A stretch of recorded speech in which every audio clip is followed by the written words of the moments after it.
Hello, welcome to session 7 of the WeCope series. Today we'll be talking about how to continue practicing after these sessions end, as well as a quick wrap-up.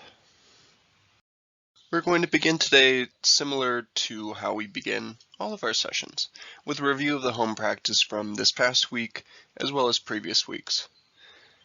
After each of these prompts, feel free to pause the video, take some time to reflect, maybe write down some of your thoughts, and then resume whenever you're ready. We'll be covering personal strengths, attainable goals, everyday mindfulness, and the gratitude journal. Up first, personal strengths. What were some of your strengths you noticed this week? How did it feel to come up with personal strengths? Again, feel free to pause the video if you'd like right now and resume to cover attainable goals. So for attainable goals, how was it to set specific goals for yourself this week? How did it feel to work towards your goals, or even accomplish them? In what ways did the other skills come into play this week? Feel free to pause the video now if you would like, and come back whenever you're ready. And for everyday mindfulness and the gratitude journal, just take a moment to review each of these activities. This is something you've been doing for several weeks now, and maybe you've gotten into a good habit. Or if you're not in a habit of doing these items, ask yourself maybe what are some barriers to practicing, or maybe there's certain reasons why you don't particularly enjoy these activities. What would make them more enjoyable or easy to engage with? Take a moment to pause the video if you would like, and reflect on everyday mindfulness as well as the gratitude journal, and return whenever you're ready. For our last time together, I'd like to talk about continued practice of the WeCope skills. A basic premise of these coping skills is that they only work if you continue to practice them. Again, these skills are like muscles. If you don't exercise them, they'll get weak. For these skills to continue to be a benefit to you, to help you reduce stress and feel more positive, it would help to make them habits. The great news is that you've already made most of them habits during the last 7 weeks. So I'd like to discuss with you what your favorite skills are and how you can support yourself to continue enjoying the benefits of those skills. As always, continued practice doesn't have to be perfect or overwhelming. You may want to continue some skills and not others. The important thing is that continued practice be enjoyable, achievable, and a benefit to you. So let's review what your favorite skills are and how you can continue enjoying the benefits of WeCope. Here's an opportunity for some more reflection. What are some of your favorite skills? And what about those skills appeal to you? What are your thoughts about continuing to practice that skill? I'm going to continue asking some questions on the following slide. After I read those prompts, take the opportunity to pause and reflect on some of these questions.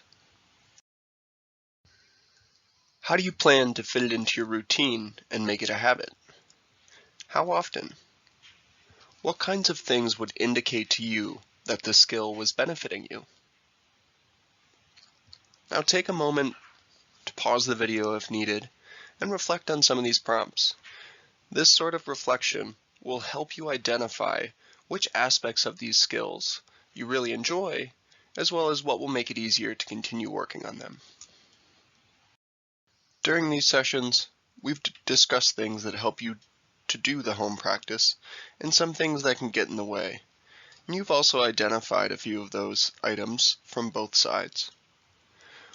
What are some things that help you practicing the skills? Remember, doing home practice in a quiet, uninterrupted place and time, breaking it down into smaller chunks, setting aside a special time of the day, perhaps before bed when it's easier to reflect on the day, and noticing how the skills interact and support each other. For example, noticing a positive event and savoring it might be something you are grateful doing, or vice versa. And now, what are some things that get in the way of practicing the skills? potentially working on it during an especially tiring or stressful time of the day, focusing too hard on the outcome. For example, finding really big positive events, crafting carefully worded, grammatically perfect entries, exhaustively reviewing the day for every possible gratifying event, and finally, being too hard on yourself when you don't find many positive events or things to be grateful for. So take some time to think about what are some things that have helped you practice these skills. Perhaps it's some of the tips that we have mentioned, or you have found through your own practice ways that it works best for you. And then think about, on the other side of that, what are some of the things that get in your way of practicing the skills? Within your home practice workbook, our team has prepared a list of ideas to help folks continue practice. So, take a moment, maybe now, to page through and find that list. I'm going to review the list item by item. So first, try to commit to 30 days. 3 of 4 weeks is all the time you need to make a habit automatic. If you can make it through the initial conditioning phase, it becomes much easier to sustain. A month is a good block of time to commit to a change because it easily fits within your calendar. Make it daily. Consistency is crucial if you want to make a habit stick. If you want to start exercising, go to the gym every day for your first 30 days. If you want to notice what you're grateful for, keep a gratitude journal for at least 30 days. But remember, make it into small steps. Start simple. Don't try to completely change your life in one day. It is easy to get overmotivated and take on too much. If you find this challenging, start with just one of the skills at a time. Once one is a habit, you can add another. Number 4, remind yourself. Around 2 weeks into your commitment, it can be easy to forget. Use reminders. For example, Post-its work great, as do cell phone or computer reminders, adding it to your work or personal calendar, just to help you remember to practice your skill or skills daily. Number 5, stay consistent. The more consistently you practice your skills, the easier it will be to keep up. Practicing at the same time of the day, in the same place, or under the same circumstances can make it easier for the practice to become a habit. Number 6, get a buddy. Tell someone about your goals who can help you to keep motivated if you feel like quitting. 7, be imperfect. Don't expect your attempts to start and maintain a new habit to be easy. Be gentle with yourself. Try your best, but expect a few bumps along the way. Number 8, write it down. Write your goals down on paper. Writing makes your ideas clearer and focuses on you and your end result. Record your success. Mark on your calendar whenever you practice your new skills. Then you can see your success visually over time. It's important to give ourselves credit for any accomplishment, big or small. And number 10, do it for yourself. Choose the skills you enjoy practicing and feel are helpful to you. Don't worry about the skills that you think you should be practicing. So now that we've reviewed that list, what ideas do you see on this list that would seem useful to you in order to help you to continue your practice of the WeCope skills? What about that plan is attractive to you?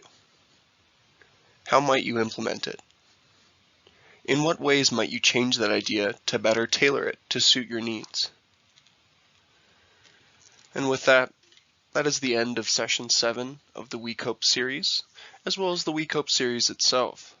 Whether you've just been following along via the online modules, or you're enrolled in a course and have been popping by to meet your course requirement for the week.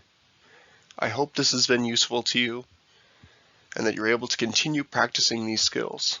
Feel free to leave a comment on the video if you would like to provide us some feedback. Thanks so much.